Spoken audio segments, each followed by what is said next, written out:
La hematosis se da en los alveolos pulmonares. Los alveolos se encuentran al final de los bronquiolos. Entre los alveolos y los capilares sanguíneos existe una membrana alveolar o la membrana respiratoria, lo cual posee algunas características especiales como que es húmeda, semipermeable y es extremadamente delgada. Estas características permiten que los gases puedan pasar rápidamente mediante difusión.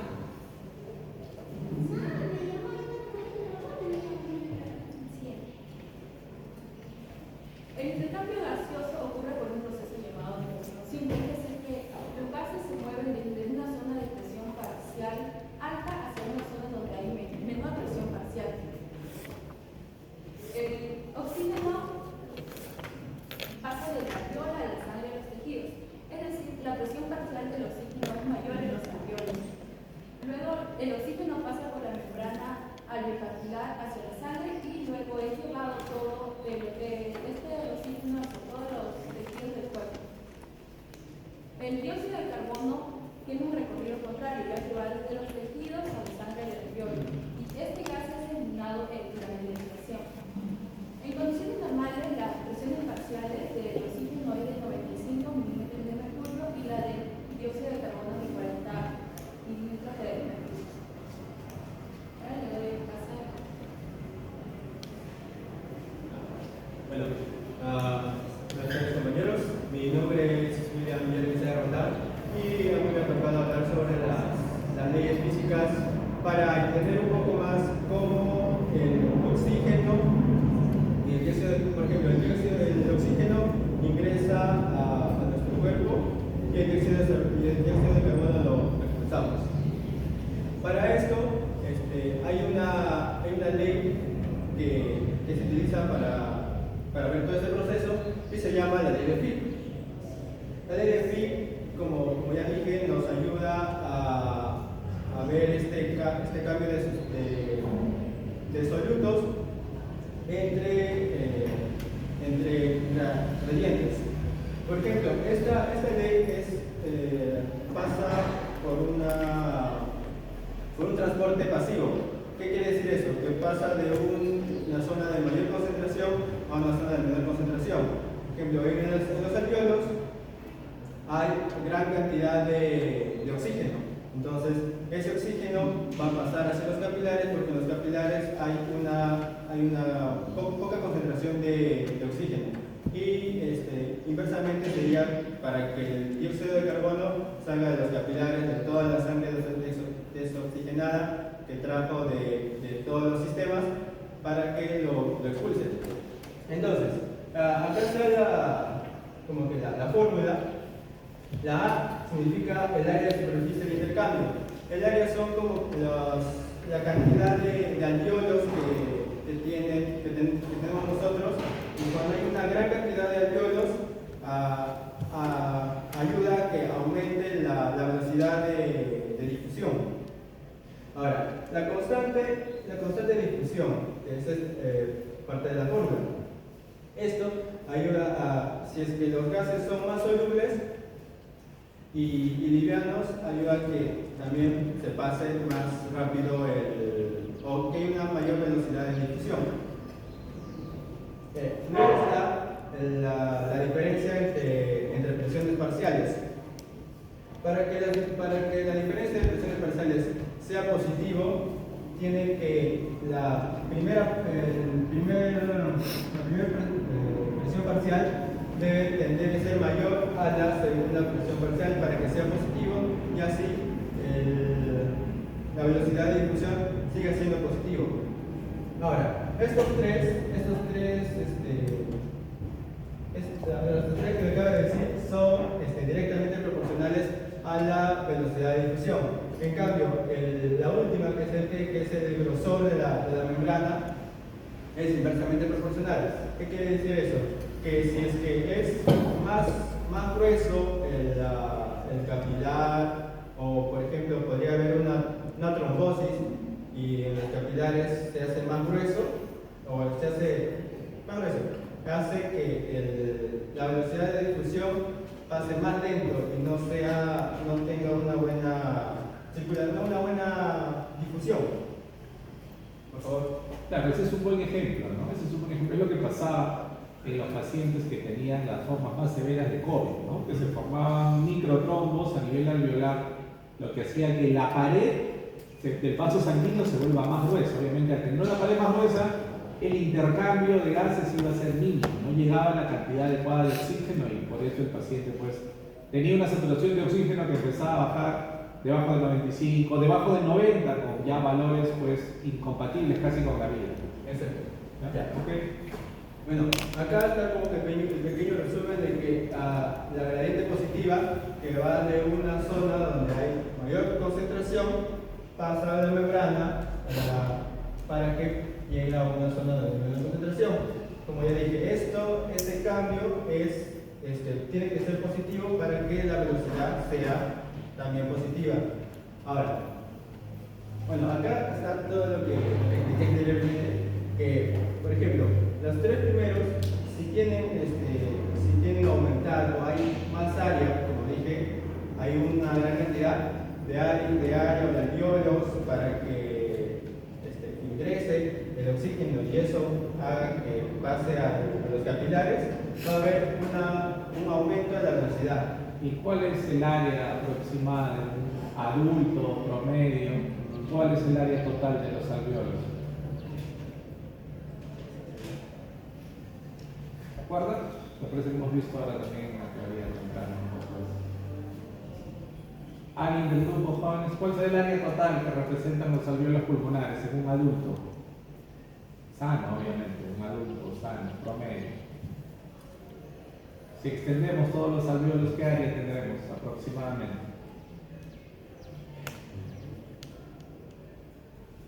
De hecho, que esto es algo un poco hasta anatómico, la anatomía deben haber visto esto. Yo anatomía general, ¿no? ¿Sí? Deben haber visto la anatomía.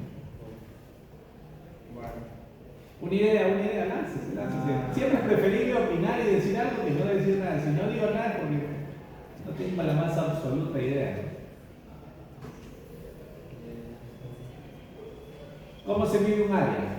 Imagínense, si extendemos todas las superficies de los alveolos, serán metros cuadrados. ¿Cuántos metros cuadrados cree que representará aproximadamente la superficie total de los alveolos pulmonares? ¿Cuánto? No creo. ¿Cuánto? Siempre es un rango. Recuerden que todos los valores bioquímicos, fisiológicos, hematológicos, siempre son un rango, ¿no? Como hemos visto con la presión la semana pasada. Nunca existe un valor que sea un punto, no, siempre los valores son un rango. ¿En qué rango creen que estará? 50 a 100. Entre 50 y 100 metros cuadrados aproximadamente, ¿no? Aproximadamente. Usualmente en un adulto, más de 18 años, saludable, generalmente entre 70 y 100 metros cuadrados, ¿no? Aproximadamente. Esto es importante porque hay una superficie muy grande de absorción. Y eso permite que la difusión de gases sea mucho más rápida. ¿Ya? Ok, ¿qué más? ¿Qué otros factores influyen también en esta velocidad de difusión? Bueno, el que influye, como ya dije, por ejemplo, esto, que es el grosor de la membrana. Por ejemplo, en un adulto sano, la membrana es una capa de epitelio así simple, una sola. En cambio, si es que hay, no sé, si es que hay moco, o si es que hay otra, o también puede entrar agua, he visto, no sé cómo, me olvidé el nombre, pero si es que hay otras sustancias que están entre las dos capas de epitelio, hace que esta velocidad se disminuya y puede causar puede causar enfermedades de hipoxia, ¿no? Hay menor cantidad de oxígeno en la circulación. Siguiente, por favor. La otra ley que también no es tan importante, pero es algo relevante, es la ley de Henry. La ley de Henry es la cantidad de gas disuelto en un líquido. Por ejemplo, acá tenemos, son dos sustancias, ¿no? Que es el oxígeno y el dióxido de carbono. El oxígeno tiene una baja solubilidad.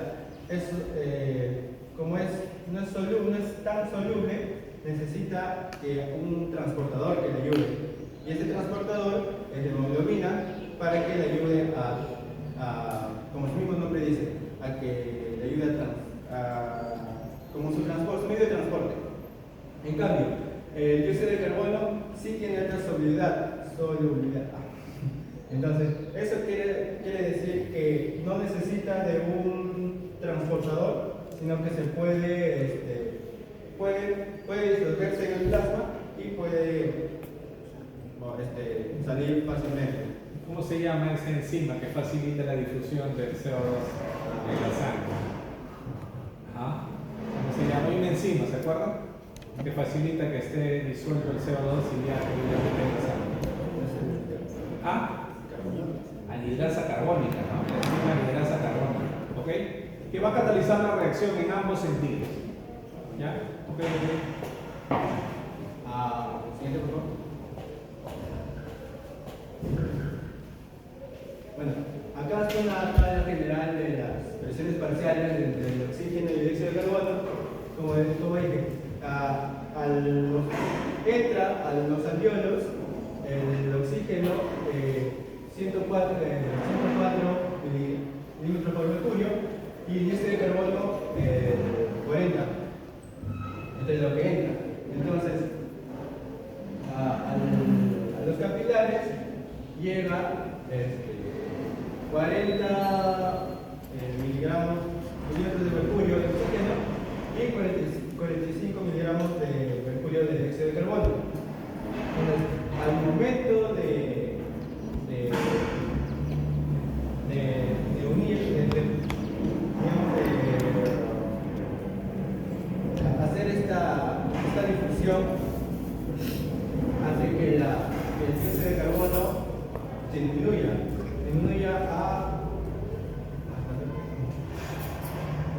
acá los valores hacen que por ejemplo se equilibre con el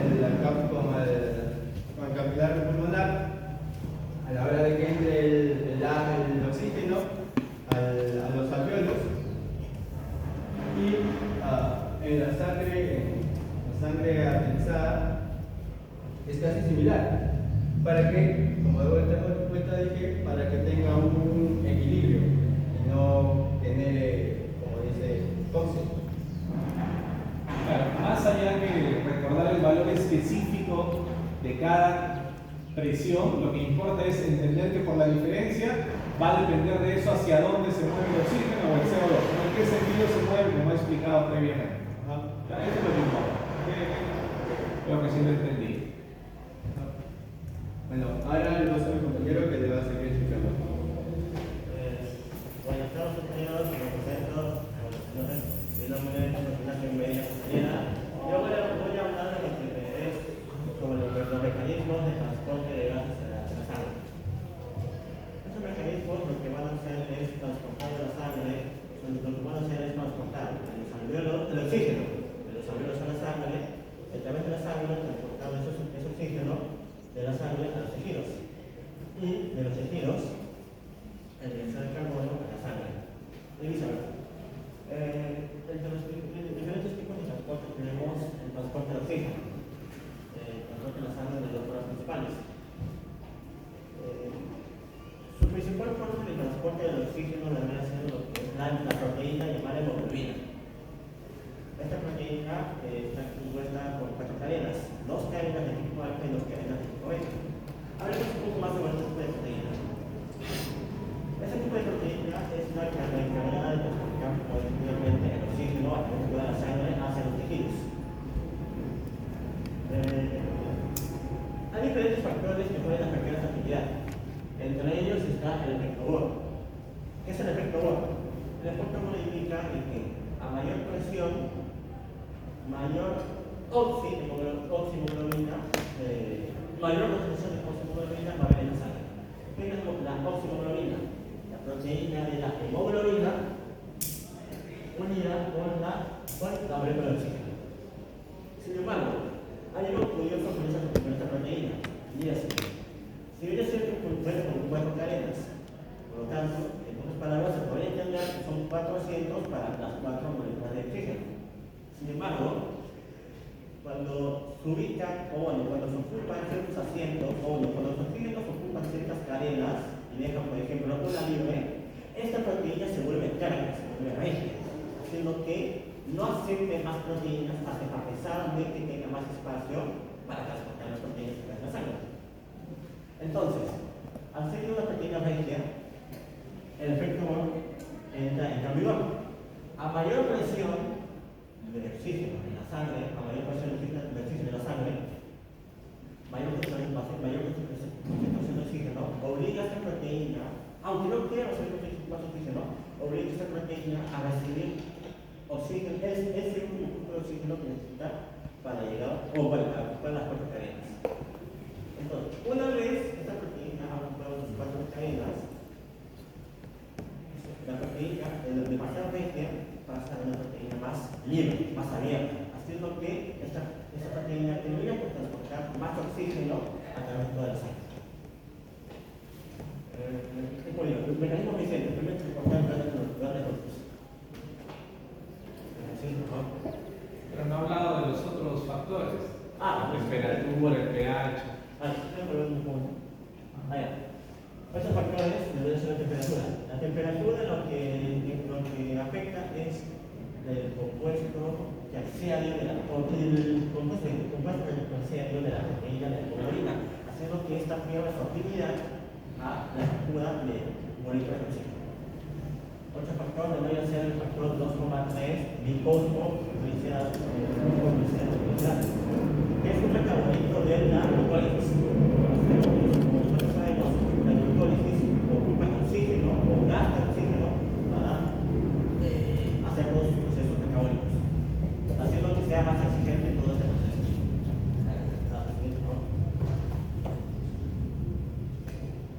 Ahora, el mecanismo de la hemoglobina es el mecanismo en el cual más porcentaje de oxígeno va a transportar. Sin embargo, hay cierto porcentaje mínimo, desde el 1 al 3%, el cual va a encargarse de transportar el oxígeno restante, que es a través del plasma. La función de este oxígeno es mayormente el medio de transporte, mayormente. Viaje libre no unido a la hemoglobina depende directamente de la presión parcial del oxígeno, como anteriormente mi compañero mencionó, de la oxígeno. También es el que se mide en la dosimetría. En pocas palabras, este mecanismo es el medio de transporte de la hemoglobina, de las matrices. Sí, por favor. Ahora, pasando al siguiente tipo de transporte, el transporte del dióxido de carbono. Quisiera hablarles un poco más a detalle de todo lo que es este proceso, de cómo se da el dióxido de carbono, pasa a la camilla, cómo es que luego pasa por la sangre, luego se intercambio de gases. Como ustedes saben, el tejido recepciona el oxígeno y, a cambio, expulsa el dióxido de carbono. Parte del dióxido de carbono va a pasar al plasma. Sin embargo, la mayor concentración del dióxido de carbono va a pasar a la hematía. En la hematía, el dióxido de carbono se va a unir a lo que es una molécula de agua. Y como el doctor mencionó, gracias a la enzima de la anhidrasa carbónica, se va a convertir en lo que es una molécula de bicarbonato y un ion de hidrógeno. Este hidrógeno va a ser importante. ¿Por qué? Porque por este ion, como nosotros sabemos, la hematía tiene una alta concentración de oximoglobina, o sea, hemoglobina con oxígeno. Es gracias a este ion que la oximoglobina se va a separar. La hemoglobina va a soltar sus oxígenos. Y, como ustedes saben, a mayor presión, o sea, el medio de mayor presión, los gases cambian.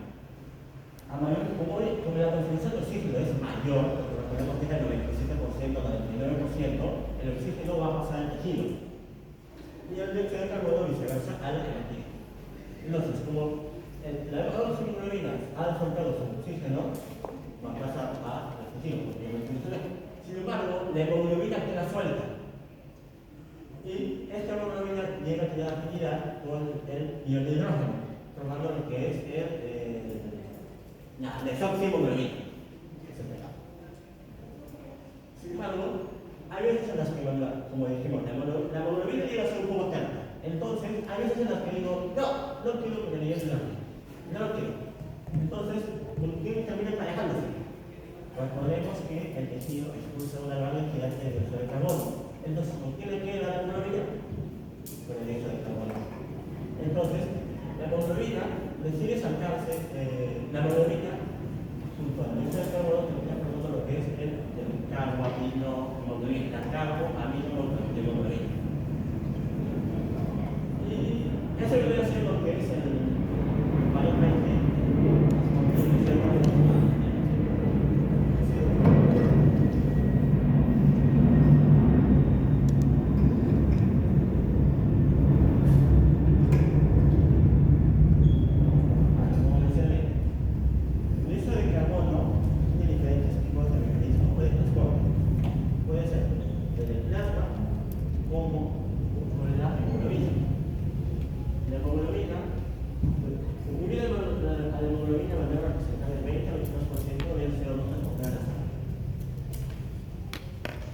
Como lo dije anteriormente, esta se une gracias a la separación de la hemoglobina del oxígeno. No se une la del oxígeno y el producto, como dije anteriormente, es la carboaminohemoglobina. No ocurre, como dije anteriormente, en los tejidos y la desoxihemoglobina tiene una actividad por el CO2. Y aquí me voy a hablar de que, me voy a explicar lo que es el efecto Hall. Que la hemoglobina sin oxígeno capta mayor concentración de CO2 en los tejidos. Y en los pulmones, la hemoglobina con el oxígeno libera el CO2. Y como última forma de transporte del CO2 sería el ectoplasma, que debe ser el 17 y el 3% del CO2. Y ya, por el plasma depende de la LGR, o de la presión de presión y de la disolubilidad. A diferencia del oxígeno, el CO2 es más soluble en el plasma. Por eso esta fracción, aunque menor, es más significativa que la de O2 que son.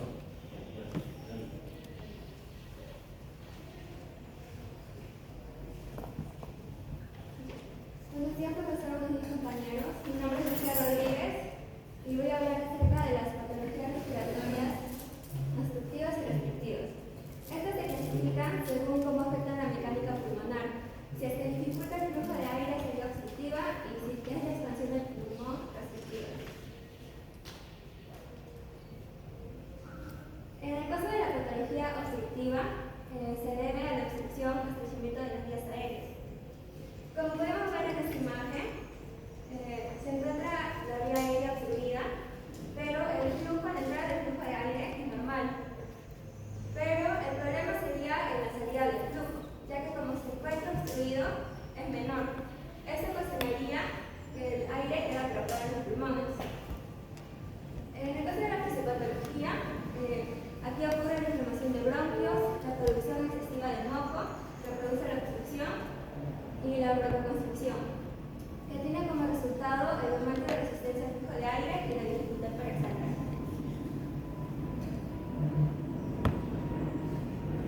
representa ese gráfico que tiene? ¿Qué espirometría? ¿Una espirometría estática o una espirometría dinámica? Bueno, por lo que yo investigué es sobre la relación del volumen respiratorio pasado en un segundo. Entonces, ¿era estática o dinámica? Dinámica. Dinámica, ¿no? Dinámica. Porque la espirometría estática lo que mide es volúmenes y capacidades pulmonares, ¿no? Mide volumen de aire corriente, volumen expiratorio forzado, volumen inspiratorio forzado. En cambio, la espirometría dinámica, su principal criterio para evaluar el estado de salud del paciente es ese BEF1, ¿no? Volumen expiratorio forzado en un segundo, ¿no? En el primer segundo. Entonces, ese gráfico corresponde a una espirometría dinámica, que se usa para diagnosticar distintos tipos de enfermedades, no solo enfermedades obstructivas, sino también algunas restrictivas, pero se usa mucho en neumología. ¿Qué se ve énfasis en la diferencia de la curva? ¿Y qué es la curva celeste y qué es la curva roja? Esta es la normal y acá vendría ¿Cuál es esta? ¿Cuál es esta? la azul. Celeste, celeste. Y acá en la roja, por ejemplo, porque es un aparato en el que te dicen que soples, el volumen respiratorio pasado en un segundo, como se ve aquí, no tendría ese pico y iría más. Justo lo que comentaba hace un momento, ¿no? Hay dificultad para expulsar el aire. Entonces, el volumen expiratorio forzado en el primer segundo va a ser menor en comparación a un paciente sano. Ya, como tratamiento general, podemos encontrar los broncodilatadores para abrir las vías aéreas, los corticoides para bajar la inflamación, entre otros tratamientos más. Siguiente. La patología restrictiva. A diferencia de la restrictiva, esta es causada por la enfermedad pulmonar o alteración de la caja torácica. Como podemos ver en esta imagen, en la inspiración, el flujo de aire que entra y el flujo que sale no es diferente, porque el problema aquí es lo que permite el movimiento ventilatorio. Podría ser problemas en el músculo principal, que podría ser el diafragma, o en otros externos. También la cantidad de flujo aquí estaría disminuida. En la fisiopatología podemos ver que ocurre pulmones más rígidos, menor distensibilidad, que da como resultado la disminución del volumen pulmonar y un mayor esfuerzo para respirar.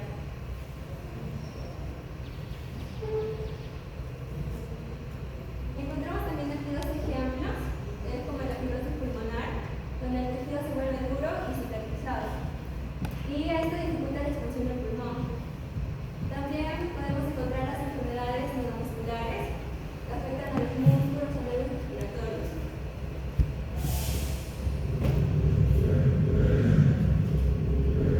Aquí encontramos una diferencia gráfica, ya que vendría a ser más parecida a la curva normal, solo que estaría disminuida. Y en el tratamiento podemos encontrar la oxigenoterapia, rehabilitación, tratar la causa y la relación entre estos dos factores estaría reducida. Acá, como para finalizar, hay un cuadro comparativo en que las enfermedades obstructivas tienen como problema principal la salida del aire, las vías aéreas están obstruidas, el volumen pulmonar está normal aumentado y en cambio en la restrictiva el problema principal es la entrada del aire, las vías aéreas están normales y el volumen pulmonar está disminuido. Gracias. Muy bien. Bueno, mi nombre es Nayeli Laguna y ahora yo voy a hablar profundizar entre dos enfermedades obstructivas. La primera es el asma bronquial y luego hablaremos de el EPOC, que es la enfermedad pulmonar obstructiva crónica. Empezando por el asma bronquial, esta es una enfermedad crónica respiratoria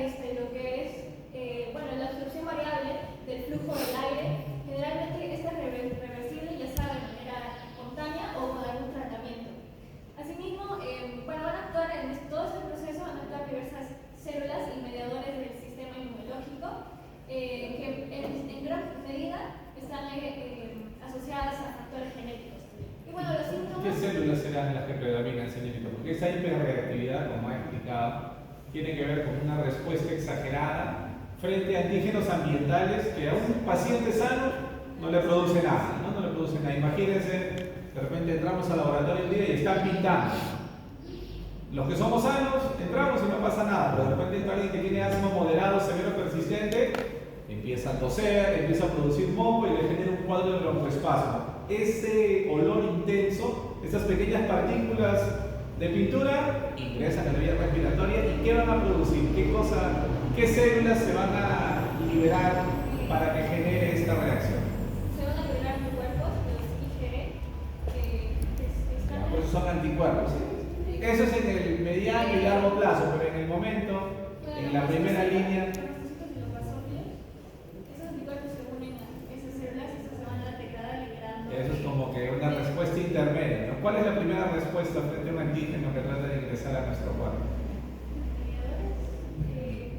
Bueno, primero, antes que los mastocitos, antes que las inmunoglobulinas, antes que los anticuerpos. Esa es una respuesta como que a mediano, a largo plazo, ¿no? Pero hay algo típico que presentan los pacientes con asma bronquial. ¿Se acuerdan las células sanguíneas, los leucocitos? ¿Se acuerdan? Neutrófilos, eosinófilos, basófilos, ¿no? Monocitos y linfocitos. ¿Ya? Monocitos no es, linfocitos tampoco. ¿Qué nos queda entonces? Las primeras. ¿Cuál de esas tres serán? ¿Neutrófilos, eosinófilos o basófilos? Los eosinófilos son los primeros que van a reaccionar, ¿no? Los primeros que van a reaccionar, luego vienen los macrófagos, van a presentar el antígeno y se empieza a producir anticuerpos, inmunoglobulinas específicas contra esos antígenos, ¿no? Entonces, son de las primeras células que van a responder a este antígeno al cual el paciente, por su propia condición, va a tener una respuesta exagerada, ¿no? Por eso se llama hiperreactividad bronquial. Ya anatómicamente también esa respuesta puede causar broncoconstricción. Hay una activación parasimpática que genera contracción del músculo liso bronquial. Ahí tenemos dos aspectos importantes que han tocado, ¿no? El asma tiene dos componentes grandes, un componente obstructivo y un componente inflamatorio. La inflamación precisamente está causada por eso que les decíamos: eosinófilos, macrófagos, mastocitos. Van a liberarse también inmunoglobulinas específicas para determinados antígenos. ¿Qué más? ¿Qué más podríamos comentar, señorita? ¿Qué más influye en esta enfermedad? Bueno, aquí están influenciadas, bueno, como ya dije, factores genéticos y los ambientales que van a actuar como desencadenantes, por ejemplo, el polvo, el polen, el humo. Bueno, eso sí, una inflamación de las vías respiratorias que pues va a obstruir la dificultad, va a haber dificultad respiratoria y bueno, eso es.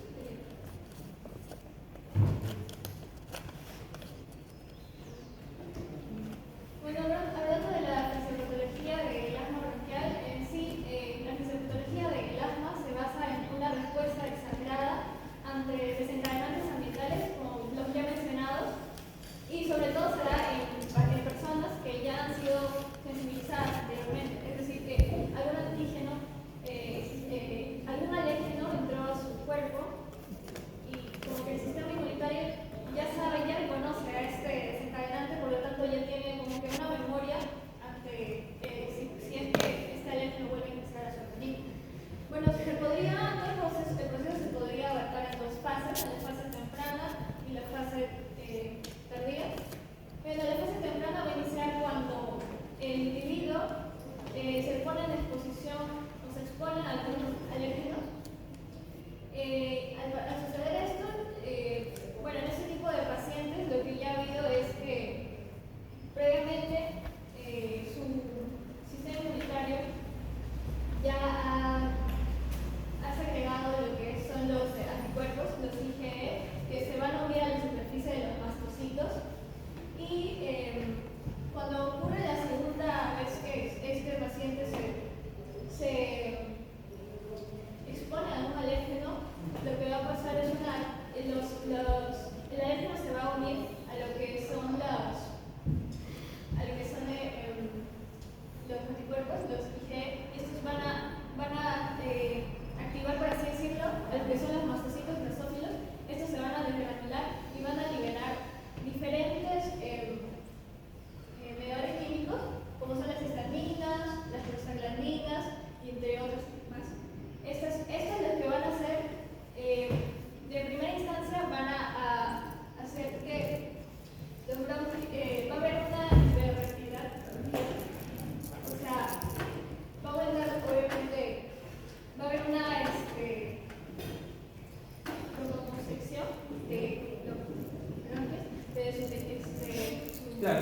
está describiendo es el mecanismo fisiopatológico que sucede en cualquier reacción alérgica, ¿no? Cualquiera, solo que esto está obviamente más focalizado en las vías respiratorias, pero esa exposición inicial al antígeno que hace que los linfocitos B produzcan inmunoglobulina E y se quede depositada en basófilos y mastocitos, y recién en la segunda exposición viene el antígeno, se une a esa inmunoglobulina E y produce la granulación de mastocitos. Eso es lo que pasa en todas las reacciones alérgicas en cualquier parte de nuestro cuerpo. Solo que aquí en particular nos estamos enfocando en lo que pasa en la vía respiratoria, porque el asma es una enfermedad que tiene un fondo alérgico, pero vemos que eso va a generar cambios inflamatorios, ¿no? Esa infiltración de eosinófilos, extravasación de fluidos, cambios obstructivos porque hay broncoconstricción. ¿En qué grupo poblacional cree que será más frecuente el asma, señorita? ¿En niños, en adolescentes, en adultos, en ancianos? Es mucho más frecuente en pacientes niños, ¿no? Mucho más frecuente. Usualmente un niño que puede tener asma moderado, severo, persistente, en la adolescencia usualmente la enfermedad se vuelve más leve. Y en la vida adulta usualmente desaparece. Suele pasar eso, ¿no? Hay casos raros, pero podría haber casos de un adulto que tenga asma moderada, severo, persistente. Es poco frecuente. La mayoría de casos de asma son más intensos en la infancia o durante la adolescencia. Eso nos lleva a algo más. A ver, continúa, señora. Sí, los efectos, como ya dije, está la broncoconstricción, también el aumento del moco, que obviamente va a escribir las vías respiratorias, va a ser el flujo del aire, o sea, el adecuado o lo normal. Y bueno, la inflamación también. Bueno, aquí vemos una vía aérea normal, que es la vía aérea que ocurre un asma y flujo temprano. Bueno, el músculo está contraído, obviamente, va a haber una inflamación. De todos esos mediadores, ¿cuál será el que causa contracción del músculo liso bronquial? De todos esos mediadores que se liberan de los gránulos, de los mastocitos, de los basófilos. La histamina, ¿no? Por eso está en primer lugar, ¿no? La histamina es la que causa la mayor parte de manifestaciones, la extravasación de líquidos, la contracción del músculo liso. ¿Sí? ¿Sí? Bueno, luego está la fase tardía, que va a ocurrir horas después de la exposición al alérgeno. Y bueno, aquí básicamente lo que va a haber es una migración e infiltración de más células inflamatorias, como son ya eosinófilos, linfocitos T, basófilos. Y bueno, esto obviamente lo que va a hacer es que haya aún más daño, más broncoconstricción, permeabilidad bronquial. Asimismo, va a haber un daño del epitelio respiratorio y un aumento del moco que va a generar edema de la vía aérea. Claro, cuando hablamos clínicamente de la clasificación del asma, hay asma leve, intermitente, y luego asma moderado, persistente, severo, persistente. Cuando el asma es leve, intermitente, normalmente no produce cambios permanentes en la vía respiratoria. Es algo, como dice su nombre, más leve, de menor intensidad. Pero cuando ya es un asma moderado a severo, persistente, ya se produce eso, ¿no? Cambios irreversibles en la vía respiratoria.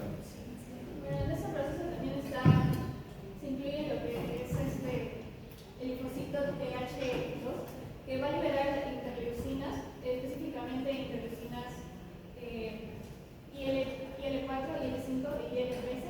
Estas también están, lo que van a hacer que perdure la respuesta inflamatoria a largo tiempo. Por ejemplo, la IL5, si no me equivoco,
¿Y qué cosa es biomasa, señorita?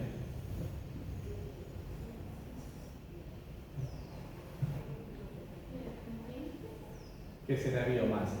Porque sí es cierto que la principal causa de POC es el tabaco, ¿no? Fumar, sea de forma activa o de forma pasiva, ¿no? Como les comentábamos a sus compañeros del turno de la mañana, ustedes tienen la suerte de que ahora ya la gente un poco se ha civilizado y ya no fuma en público, ¿no?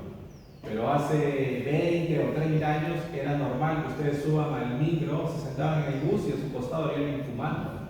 O iban al cine y las personas a su costado estaban fumando. Y literalmente nos tiraban el humo en la cara.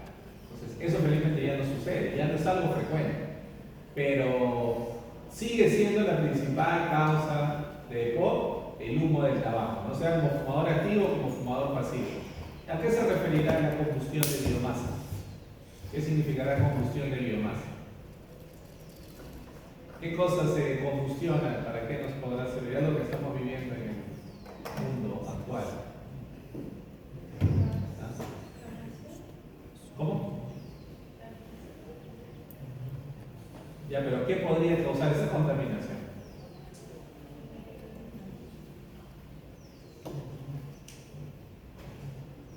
Estoy seguro que se ha leído un poquito de POC, de hecho que tiene que haber leído, porque es la segunda causa en importancia.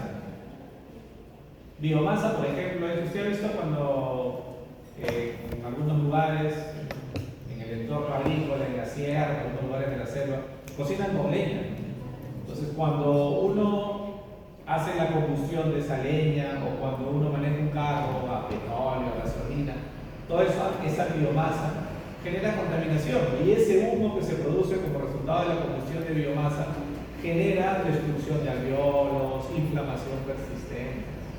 Es muy frecuente que una persona que buena parte de su vida ha cocinado a leña o ha estado cerca de alguien que cocina a leña, sí o sí va a desarrollar EPOC en la etapa adulta, ¿no? Sí o sí, en mayor o menor medida, pero va a desarrollar EPOC. Es un factor determinante muy importante, particularmente en nuestro país, porque en muchos lugares se cocina todavía con leña. ¿Ya? Okay. Bueno, la fisiopatología del asma, del EPOC, como dije, es cuando el individuo se desencadena una inflamación crónica anormal que va a provocar daño pulmonar frente a algún irritante que, bueno, el más común es el humo del tabaco en este caso. Esto va a hacer que, bueno, actúen las diversas células como son los macrófagos, los neutrófilos y los linfocitos T, que van a actuar como mediadores inflamatorios y eso van a perpetuar aún más el daño de los pulmones. Estos mediadores van a hacer que haya más producción de moco al haber mayor cantidad de células calciformes, así como y esta mayor producción de moco lo que va a hacer es obstruir las vías respiratorias y con esto va a hacer que haya dificultad por el paso del aire si la persona no va a poder respirar de la manera. Bueno, también se va a lo que es la destrucción de los alvéolos, debido al enfisema, y de disminución de la elasticidad pulmonar. También ocurre un desequilibrio entre las proteasas y antiproteasas, siendo mayor las proteasas. Esto sumado al estrés oxidativo va a generar aún más daño del tejido pulmonar del parénquima pulmonar. La fibrosis de los bronquioles va a haber todo esto va a hacer que las vías de aire se estrechen y aún haya más resistencia al flujo del aire. Va a haber lo que es el atrapamiento de aire y la hiperventilación y esto va a generar que haya aún más trabajo respiratorio. Y bueno, va a haber una alteración entre el intercambio gaseoso porque hay un desequilibrio entre la ventilación y la perfusión. Esto va a producir la hipoxemia, que es el bajo contenido de oxígeno en la sangre. Y en fase más avanzada puede haber lo que es hipercapnia, que es el mayor aumento del dióxido de carbono. Sí. Gracias. Ok. Muy bien.